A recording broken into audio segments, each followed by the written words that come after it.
പേരൊക്കെയാണത്.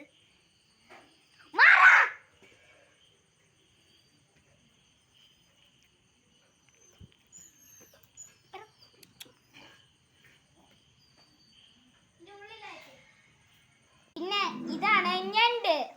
അരച്ചു വെക്കട്ടെ.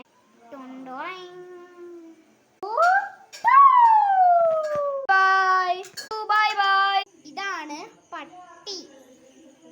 അയ്യോ, എന്ത് ഞാൻ ചെയ്യുന്നേ? ഞാൻ എന്താ ചെയ്യണ്ടേ?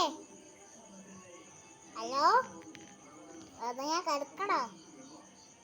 ഞാൻ ഇങ്ങനെ മിണ്ടായിരിക്കുന്നു. ബൈ